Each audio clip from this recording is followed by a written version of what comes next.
Okay, topic हमारा आपका क्या है? Gravitational field due to uniform thin spherical shell. किसके वजह से है? यूनिफॉर्म है, थीन है, स्फेरिकल सेल है, उसके वजह से ग्रेविटेशनल फील्ड क्या होगा? दो केसेस में अराइज होते हैं, for the external point P and the internal point P।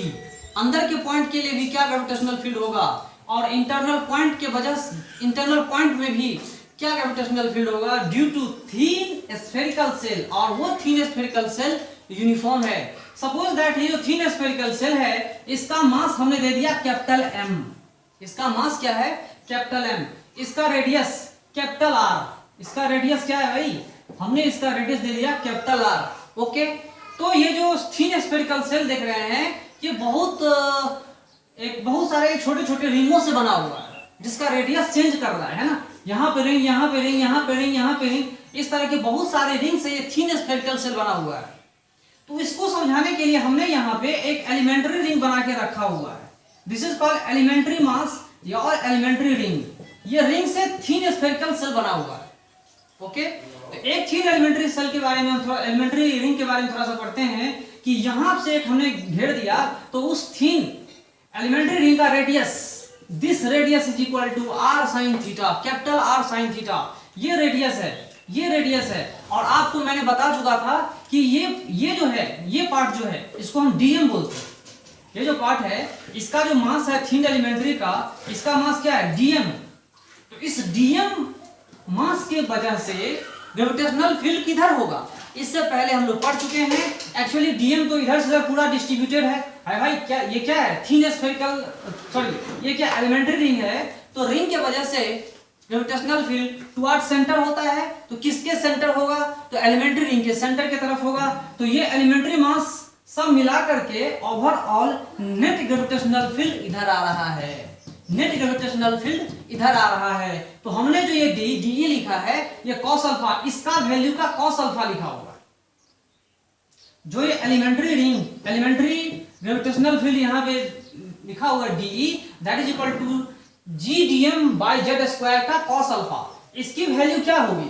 तो इसकी वैल्यू ये है, सिर्फ इतनी वैल्यू है, इसकी वैल्यू इतनी है। और इसका कॉस अल्फा कंपोनेंट ऐड करके इस पार्ट में भी, सॉरी, ये पूरा का पूरा क्या हो रहा है? ऐड हो जा रहा है। ओके, और इस पार्ट का भी क्या होगा? ऐड हो जा रहा है, पूरा का पूरा ऐड हो जा रहा है। लेकिन परपेंडिकुलर कंपोनेंट साइन अल्फा एक दूसरे को क्या कर रहा है? कैंसिल कर रहे हैं, है ना, एक दूसरे को कैंसिल कर रहे हैं। तो नेट ग्रेविटेशनल फील्ड किधर आ रहा है? That is equal to DE। ये क्या है? GDM by z square into cos alpha. Okay, dm का वैल्यू हम इससे पहले निकाल चुके थे जब एलिमेंट्री रिंग का केस हम लोग पढ़ रहे थे। तो एलिमेंट्री केस में हम लोग पढ़े थे कि वो डीएम क्या है। तो डीएम इज इक्वल टू कितना आता है? m/2 sin theta D theta. ये हम लोग पढ़ चुके थे। ओके, ये हम लोग पढ़ चुके थे, उसी का यूज हमने यहाँ किया, cos अल्फा जेड स्क्वायर, है ना, m/2 sin theta D theta. हमने यहाँ पे पता किया कि d is equal to this, इतना है। This our first equation, first equation है। इसमें दो चीजें देखने वाली है यहाँ पर कि sin theta D theta and cos alpha, दो चीजों का वैल्यू हमें पुट करना है। कहां से लाएंगे ये सब चीज? तो मैथमेटिक्स का यूज करेंगे यहाँ पे, है ना, मैथमेटिक्स का यूज करेंगे। Now we will use mathematics in triangle OAP।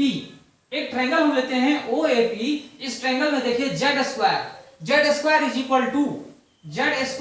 Equal to यहां थीटा है ना, तो क्या लिखेंगे? R square plus small r square minus 2 capital R small r cos theta, cos of the angle where the z square के opposite में है। इसको सिमिलरली, इसको इजीली आप याद कर सकते हो, है ना। तो यहां पे हमने जेड स्क्वायर लिखा, फिर हमने डिफरेंशिएट किया, that is equal to z को हमने किसके हिसाब से डिफरेंशिएट किया? तो थीटा के हिसाब से डिफरेंशिएट किया। क्योंकि यहाँ पे देखिए जेड की वैल्यू थीटा के हिसाब से चेंज हो जा रहा है। जेड की वैल्यू पहले सबसे कम इतना है, धीरे धीरे इतना होते जा रहा है, ठीक है। तो अब देखिए in triangle OAP z square is equal to R square plus small r square minus 2r capital R small r cos theta, ठीक है। यहां लिखिए 2z dz that is equal to 2r small r sin theta into d theta. इसको हमने differentiate किया, cos theta का minus sin theta इतना है, 2 से 2 कैंसिल हो जा रहा है।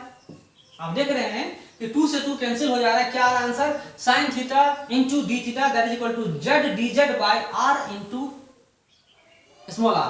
उसका वैल्यू हम लोग यहां यूज करेंगे इक्वेशन 1 में, इक्वेशन 2 का यूज करेंगे। और अगेन आगे देखिए इक्वेशन थर्ड, इसी ट्रायंगल में फिर से एक बार हम लोग सोचते हैं, जब cos एंगल cos अल्फा दिया हुआ है तो capital R square is equal to z square plus small R square minus 2z small R into cos alpha, ये भी एंगल यूज करेंगे।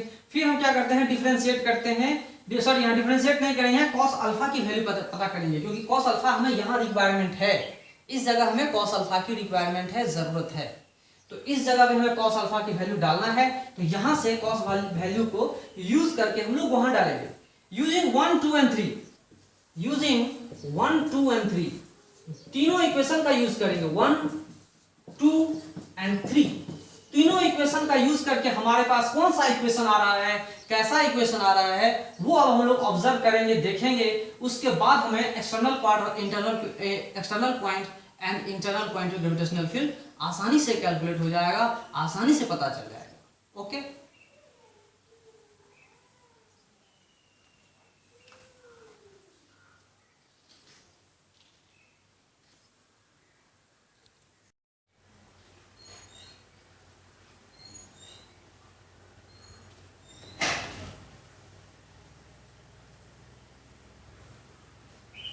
Okay, using one equation, second equation and third equation, तीनों equation का use करके हमने find किया कि d is equal to इतना आया है ना, तो टोटल अगर ग्रेविटेशनल फील्ड हमें फाइंड करनी है तो हम इसको इंटीग्रेट करेंगे, और इसको इंटीग्रेशन करने के बाद ये actually total gravitational field E आ जा रहा है, तो हमें इसको भी इंटीग्रेट करना होगा ना, हमें इसे भी इंटीग्रेट करना होगा, ये भी कांस्टेंट, ये भी कांस्टेंट, ये भी कांस्टेंट, ये भी कांस्टेंट, ये भी कांस्टेंट, सब कांस्टेंट है, dz से यहाँ पे क्या हो रहा है, वेरी कर रहा है, तो यहाँ पे जब इंटीग्रेशन का साइन दिया हमने, इंटीग्रेट करेंगे तो z को 1 है ना, तो यहाँ क्या होगा, z हो जाएगा, और यहाँ प्लस और नीचे में z आ जाएगा और ये उड़ जाएगा, इंटीग्रेशन हो गया। अब इसका लिमिट निकालेंगे, है ना, तो केस 1, पहला केस समझेंगे कि पहला केस हम लोग समझते हैं कि P को हमने आउटसाइड पॉइंट समझा है, पहला केस में हम लोग क्या समझते हैं, P is external point, P external point है, मतलब P जो है सेल के बाहर है, it means small r is greater than capital R, small r is greater than capital R, ये कैपिटल R है, ये स्मॉल r है, दिख रहा है, small r is greater than capital R। उस कहानी में क्या होगा कि z का रेंज पूछ रहा है, z की वैल्यू, z जो है यहाँ से यहाँ z है, वो उसकी रेंज क्या होगी, ये जो z है उसकी रेंज क्या होगी, सबसे कम यहाँ से यहाँ तक है ना, तो ये इसकी वैल्यू कितनी होगी, that is equal to small r minus capital R, minimum value कितनी है, small r minus capital R, है ना, sorry small r minus capital R, और मैक्सिमम वैल्यू कितनी आ रही है, मैक्सिमम वैल्यू कितनी आएगी, small r plus capital R, तो z की value for the external point, z की वैल्यू क्या किस तरह से वैरी कर रहा है, it is equal to greater than, कितना आ रहा है, small r minus capital R and equal to less than small r plus capital R, इस तरह से हम लिखेंगे, देख रहे हैं इतना सारा वैल्यू हम लिखा है, ये इंटीग्रेट करेंगे, तो टोटल इंटीग्रेशन करने के बाद जो हमारे पास आंसर आ रहा है that is equal to gm/r², ये मैग्नीट्यूड है, ग्रेविटेशनल फील्ड की मैग्नीट्यूड है due to thin spherical shell, thin spherical shell की वजह से है एक्सटर्नल पॉइंट में, तो ये क्या है gm/r²। अब ये ऐसा दिख रहा है जैसे पूरा का पूरा स्फेरिकल सेल पॉइंट मास हो गया हो, पॉइंट मास हो गया, तो फॉर्मूला ऐसा बता रहा है जैसे कोई पॉइंट मास इसका कैपिटल M यहाँ पे हो और r सेपरेशन पे, r दूरी पे, P पॉइंट पे हमें ग्रेविटेशनल फील्ड फाइंड करनी हो, that is equal to gm/r²। ये तो ऐसा ही केस हो गया, मतलब सेल का पूरा मास यहीं पे कंसंट्रेटेड है, its whole mass is concentrated at this point, external point के लिए बस, और सिर्फ किसके लिए, एक्सटर्नल पॉइंट के लिए, एक्सटर्नल पॉइंट के लिए थिन स्फेरिकल सेल का पूरा मास उसके सेंटर पे कंसंट्रेटेड हो गया। इस कॉन्सेप्ट को आप याद रखिएगा, समझिएगा, तो इसको वर्ड में लिखेंगे, for any external point shell is treated as its whole mass is concentrated at its centre. एक ऐसे सेल के लिए, थिन स्फेरिकल सेल के लिए एक्सटर्नल पॉइंट को हम कंसीडर करेंगे, एक्सटर्नल पॉइंट पे ग्रेविटेशनल फील्ड फाइंड करेंगे, तो ये एज्यूम करेंगे कि पूरा का पूरा मास उसके सेंटर पे कंसंट्रेटेड हो चुका है, then this will behave as a point mass particle, point mass particle की तरह बिहेव करेगा, तो फॉर्मूला लगा देंगे gm/r²,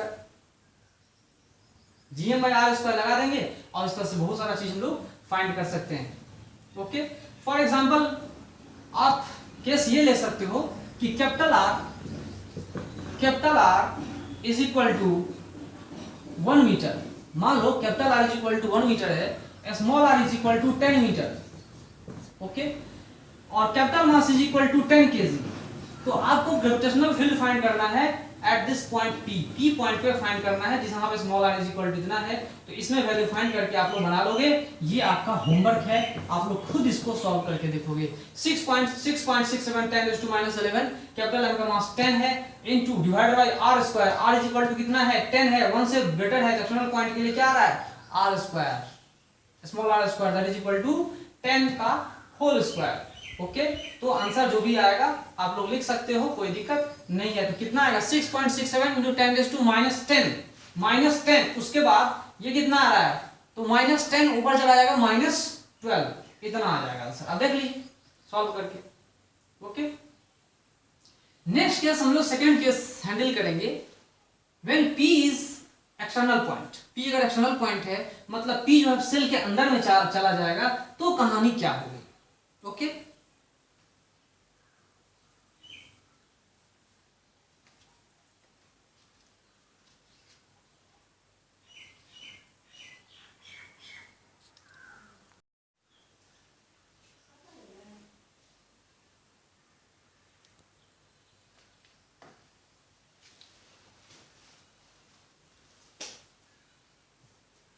ओके, इंटरनल पॉइंट के लिए अपन पढ़ते हैं अच्छे से कि इंटरनल पॉइंट के लिए ग्रेविटेशनल फील्ड क्या होगा for any inside point P when small r is less than capital R। उस कहानी में क्या होगा, उस कहानी में हम लोग क्या पढ़ेंगे। उस कहानी में क्या आ रहा है कि inside gravitational field is equal to Gm/4r small r square. Integration का साइन हम इंटीग्रेशन ऐसे ही किया हुआ था, इतना इंटीग्रेट करके लाया था। तो हमने फाइंड किया है, देखा है capital R minus small r, और इसके बाद capital R plus small r, ये वैल्यू जो है वो कितना आ रहा है, that is equal to 0। Okay, ये पॉइंट आप लोग समझ सकते हैं, कोई दिक्कत नहीं है। ये स्फेरिकल सेल देखो, इनसाइड पॉइंट के लिए कोई भी इनसाइड पॉइंट अगर हम P लेते हैं, यहां सेंटर से इतना आ रहा है, तो ये क्या है O, ये क्या है P। तो इसकी वैल्यू कहां से कहां तक लाई कर सकती है वो आप देख सकते हैं। कैपिटल R, ये जो सेपरेशन है ना, ये क्या है स्मॉल r। ओके, और ये क्या है कैपिटल R। तो ये सेपरेशन क्या हो गया, यहां से सेपरेशन क्या है capital R minus small r। ठीक है, फिर बचा क्या, ये वाला पार्ट, ये वाला part capital R plus small r। तो हमने दोनों रेंज को देखा है। तो क्या है, gravitational field inside a thin spherical shell is equal to 0। जो नेट आंसर आ रहा है वो इक्वल टू 0 आ रहा है। इसको इंटीग्रेट करो, खुद आप इंटीग्रेट करके देखोगे, आप लोग खुद टोटल इसको इंटीग्रेट करके देखोगे। हमने इंटीग्रेशन करके देखा है 0 आता है। ओके, आप खुद इसको इंटीग्रेट करके देखोगे 0 आ रहा है, समझोगे, जानोगे, इंटीग्रेशन पूरा करोगे। तो हमने ये निष्कर्ष निकाला कि किसी भी सेल के अंदर में नेट ग्रेविटेशनल फील्ड 0 होता है, चाहे आप सेंटर की बात करो, चाहे आप सेंटर की बात करो, कोई भी पॉइंट मानो, और सेंटर से लेके सरफेस तक, इनसाइड सरफेस तक क्या होती है कहानी में कि ग्रेविटेशनल फील्ड इक्वल टू 0 होता है। क्या होता है भाई, ग्रेविटेशनल फील्ड इक्वल टू 0 होता है इनसाइड पॉइंट के लिए, चाहे सेंटर हो या यहां कहीं भी हो, अप टू सरफेस तक इनसाइड पॉइंट के लिए ग्रेविटेशनल फील्ड क्या आ रहा है, मैग्नीट्यूड की बात करो, यहां से यहां तक क्या हो रहा है 0। ये वैल्यू क्या आ रहा है 0 आ रहा है। This is equal to range. ये एक ऐसा रेंज है जिसमें ग्रेविटेशनल फील्ड 0 आ रहा है। अब फिर एक कंटिन्यूअस नहीं दिखा करके, अगर किसी ने इस तरह से दिखाया गलत है। ये डिसकंटिन्यूअस ग्राफ, ये ग्राफ कैसा है भाई, डिसकंटिन्यूअस ग्राफ है। तो यहां पर डिसकंटिन्यूअस ग्राफ आ जा रहा है, यहां पर कैसा ग्राफ आ रहा है डिसकंटिन्यूअस। ये जो पॉइंट है वो सरफेस पे आ रहा है, small r is equal to capital R, और ये जो रीजन है this is for the external point where small r is greater than capital R। इस तरह से हम लोग कहानी को समझेंगे, जानेंगे कि थिन स्फेरिकल सेल का यही ग्राफ होगा, ग्रेविटेशनल फील्ड कैसे वेरी कर रहा है। ओके, पूरा सेंटर से लेकर सरफेस तक 0 आ रहा है, फिर अचानक डिसकंटिन्यूअस बढ़ता है, बाहर पॉइंट के लिए घटता हुआ जा रहा है, और इन्फिनिटी पे इक्वल टू 0 ग्रेविटेशनल फील्ड हो जा रहा है।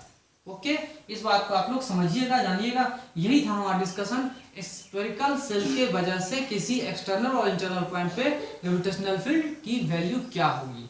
ओके,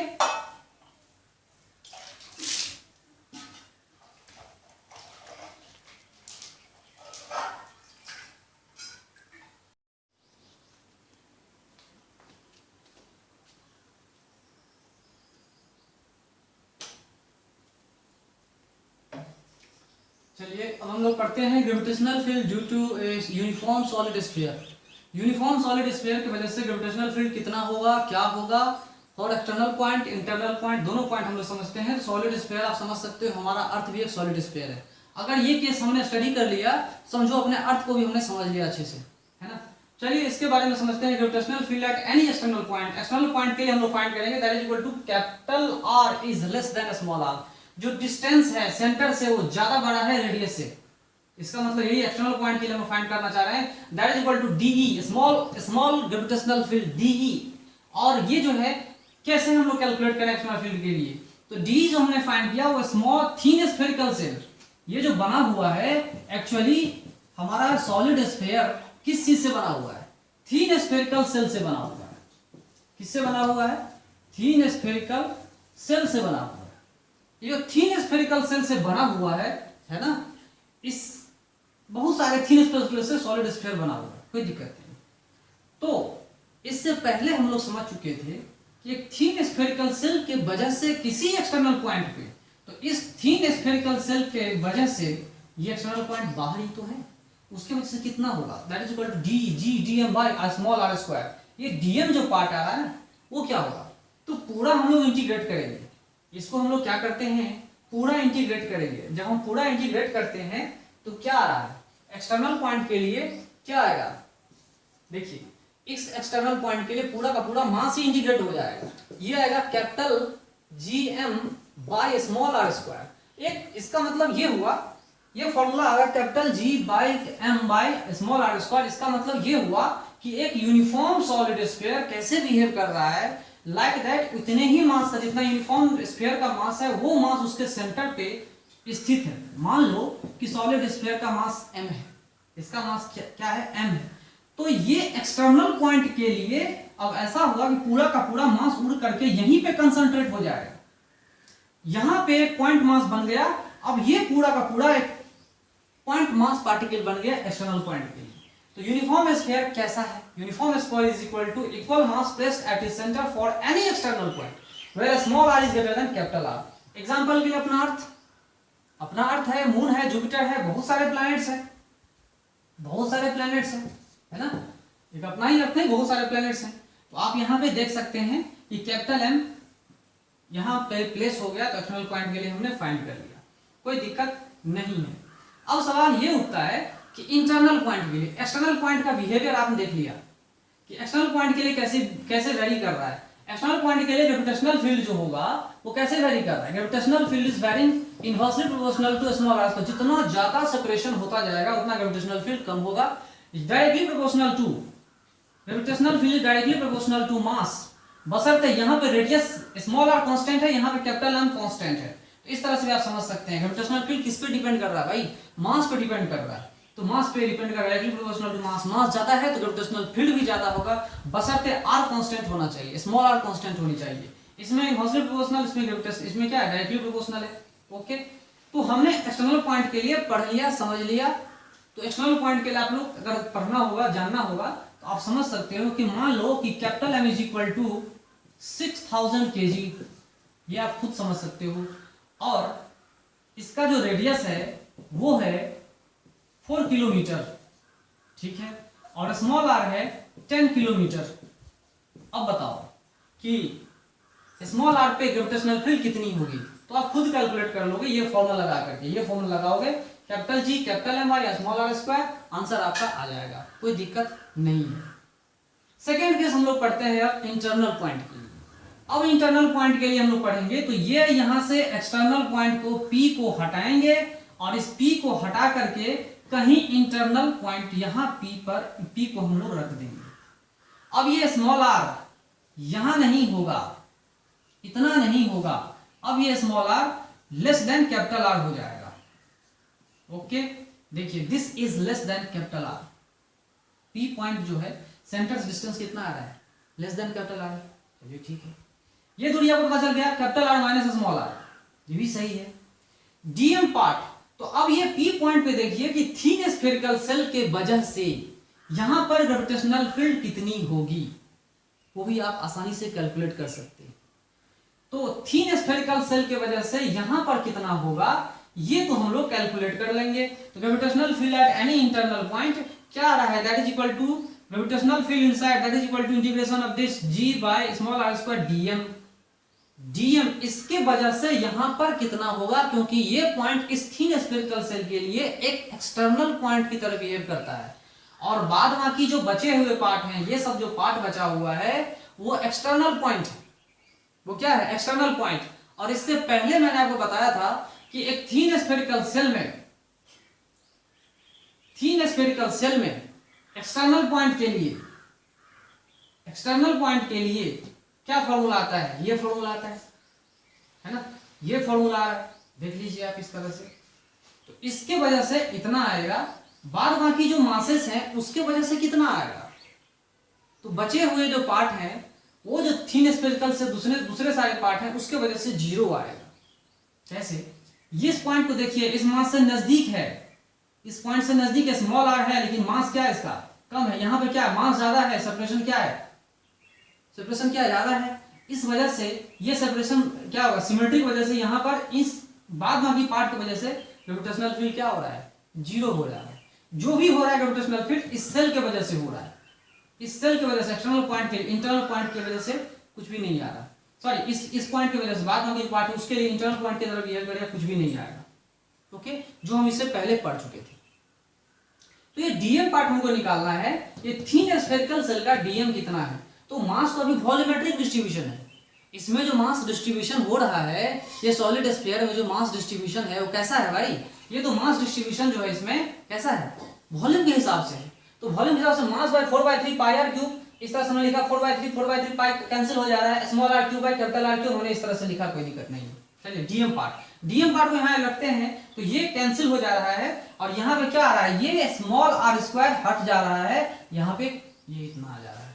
तो इससे क्या पता चला, capital G capital M small r by capital R cube, इससे पता चल रहा है कि ये क्या है, इनसाइड पॉइंट के लिए directly proportional to separation from the centre से सेपरेशन इतना पॉइंट पे डिपेंडेंट हो रहा है। मतलब r इज इक्वल टू 0 हम रखेंगे तो सेंटर पे ग्रेविटेशनल फील्ड कितना आ रहा है, 0। यहां देख लीजिए, directly proportional to small r। अगर जैसे से रेडिएशन बढ़ा रहे ग्रेविटेशनल फील्ड भी क्या होगा, बढ़ रहा है, एक मैक्सिमम पॉइंट आएगा सरफेस तक, फिर धीरे धीरे घटना शुरू हो जा रहा है। ये हमारा ग्राफ बता रहा है ग्रेविटेशनल फील्ड का, किसमें, सॉलिड स्फीयर में। थिन स्फेरिकल सेल में देखते हैं यहां से यहां तक 0 था, फिर डिसकंटिन्यूअस होकर के इस तरह से आ जा रहा था। सॉलिड स्फीयर में क्या हो रहा है, यहां से यहां तक कंटिन्यूअसली वेरी कर रहा है, और कंटिन्यूअसली वेरी कर रहा है, चेंज कर रहा है ना, ये क्या कर रहा है, चेंज कर रहा है, कांस्टेंट नहीं है, 0 भी नहीं, कांस्टेंट भी नहीं। यहाँ एक वैल्यू कांस्टेंट आ रहा है सरफेस पे, gm/r² सरफेस पे, फिर धीरे धीरे इनवर्सली प्रोपोर्शनल टू r², ये घटता हुआ चले जा रहा है। दोनों में यही डिफरेंस है, यही अंतर है। इस अंतर को आप लोग डिफरेंस को समझेंगे, जानेंगे, है ना, फिर उसके बाद इस पे एक न्यूमेरिकल भी हम लोग सॉल्व करेंगे। ये ग्राफ काफी इंपोर्टेंट है, समझ सकते हैं। ओके, थिन स्फेरिकल सेल और सॉलिड स्फेरिकल सेल में क्या डिफरेंस है। ओके,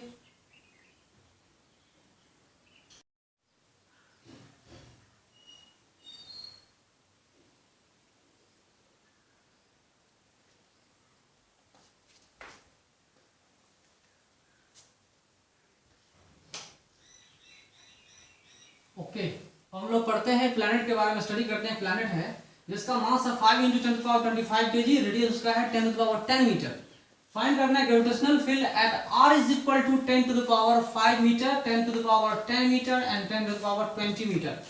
सवाल ये है कि कौन सा पॉइंट इनसाइड है, कौन सा पॉइंट सरफेस है, कौन सा पॉइंट आउटसाइड है, उस हिसाब से हमारा क्वेश्चन का आंसर बनेगा। तो इस हिसाब से आप लोग पॉज कीजिए वीडियो को और देखिए कि क्या आंसर आएगा। तो ये पॉइंट आप देख रहे हैं इनसाइड के लिए है, ये क्या देख रहे हैं कि ये इनसाइड के लिए है, और ये क्या है, सरफेस के लिए, और ये क्या है, आउटसाइड पॉइंट। तो आप आसानी से क्वेश्चन को बना सकते हो, कोई दिक्कत नहीं है। किसी भी सॉलिड स्फीयर की वजह से जो इनसाइड ग्रेविटेशनल फील्ड होता है वो 0 होता है। क्या ये सही है, क्या ये सही है, नहीं, ये सही नहीं है, ये सही नहीं है। तो अगर ये सही नहीं है तो क्या सही है बताइए। Radius 10 r is equal to 10⁵ metre तक जो हमारा फॉर्मूला आया था वो क्या आया था, capital G by M, okay, by small r by r cube, यही तो था। सारे वैल्यूज डाल दो, आंसर आपके आ जाएंगे। ये इनसाइड पॉइंट के लिए है। अगर ये थीन स्फेरिकल सेल होता तो 0 होता, लेकिन ये थीन स्फेरिकल सेल नहीं है, सॉलिड स्फीयर, स्मॉल r पे हम लोग इतना वैल्यू फाइंड कर सकते हैं। सारा वैल्यू पुट कीजिए, 6.67 10⁻11 जो भी यूनिट हम लिखेंगे। मास कितना है, 5 × 10⁻25 kg इंटू कितना सेपरेशन है भाई, 10⁵ metre, divided by r cube. r क्या है, r इज इक्वल टू यहाँ पर 10⁻10 आ रहा है, इसका क्यूब जितना भी होगा वो आपका आंसर आ जाएगा। विथ आप यूनिट निकाल सकते हो, वो यूनिट क्या होगा, न्यूटन पर केजी। ये आपके लिए मैं वर्क दे रहा हूं, आप लोग खुद इसको कैलकुलेट करोगे। इजी है, काफी इजी है, सारा वैल्यूज डाल के देख लेना। सेकेंड, सरफेस की बात करें, ग्रेविटेशनल फील्ड एट सरफेस, क्योंकि स्मॉल r जो है वो रेडियस के बराबर हो जा रहा है। सरफेस की हम बात कर रहे हैं यहाँ पर, तो उसमें आंसर क्या आएगा, 6.67 10⁻11 इंटू मास कितना है 10⁻25 इंटू रेडियस क्या है 10⁻10 डिवाइडेड बाय यहाँ पे इतना मास को हम लोग डाल देते हैं, कितना, क्या फॉर्मूला आया था, r² आया था ना, तो 10⁻10 का होल स्क्वायर, न्यूटन पर केजी, न्यूटन पर केजी, ये हमारा आंसर आ जाएगा सरफेस के लिए। इसके बाद हम लोग क्या करते हैं, एक्सटर्नल पॉइंट के लिए हम लोग पता करते हैं, ई आउट एक्सटर्नल पॉइंट के लिए हम लोग क्या फाइंड करेंगे, क्या फॉर्मूला आता है, Gm by small r², where small r is greater than capital R, है ना, यहाँ पे कैपिटल R है ना, तो यहाँ पे क्या लिखेंगे, 6.67 इंटू 10⁻11, कैपिटल M कितना है भाई, लिख देंगे 5 × 10⁻25 kg divided by small r² that is equal to 10⁻20 का होल स्क्वायर निकाल देंगे। यूनिट आपका जो भी आएगा, काफी इजी कैलकुलेशन है, आप लोग कैलकुलेट खुद कर लेना, इसका आंसर आपको खुद मिल जाएगा। कैलकुलेट इट योरसेल्फ, आप लोग खुद कैलकुलेट करो, ओके।